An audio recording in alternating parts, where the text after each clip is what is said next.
Look, there's three major problems I face and solve, and number one is what the fuck to write about. I haven't got a clue where to start because no one's been trained in this. I wasn't trained in this. I had to learn it myself in 6.5 years of doing it. Yeah. The second is that what will people think? It's confidence. It's imposter syndrome. It's fear of Armageddon. I'm going to be fucking homeless if I lose my job. And then there's time. People think they're too busy. Right? I'm so busy. How the hell am I going to fit this in? And they also don't value it.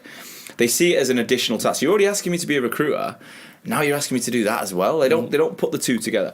So I've developed a system myself, which I use, which I call it the 3X system, and it's 3 30-minute slots a week where you follow a plan. You just follow a process. And I do it every day, but I teach people to do it 3 times a week. Like going to the gym, I think going from 0 to 5 is unrealistic, but Monday, Wednesday, Friday, half an hour, you can just knock it out of the park.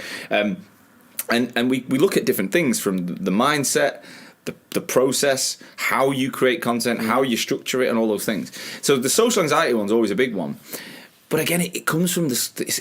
I think as humans, we're naturally predispositioned to see the worst first. Yeah. You know, what will go wrong is always first. And that comes from being... Our ancestors would have to survive by knowing if a tiger was in that bush, I'm fucking running. The idiot that didn't spot it got killed, right? So we've evolved as human beings mentally to spot danger first. That's just natural. And some people are more than others. So... I can't change that. Well, it's the caveman recruiter guy who's just like, all my guys are going to go and become... immediately his mindset was fear. Like, my guys are going to fuck off somewhere else. So what I do is I always go, well, all right, let's put that. Let's get it all out. Say it all. Like, just tell me everything that could go wrong. Cool, and then let's just flip it for 30 seconds. What could go right? And let them. And as soon as someone can say, well, I might get a client like Danny, like a CFO might see that. Yeah. Someone else a candidate might come in, a client might actually recognise me when I phone them. Mm-hmm. So we start to work out the balance, and so they might still be a bit more negative than positive.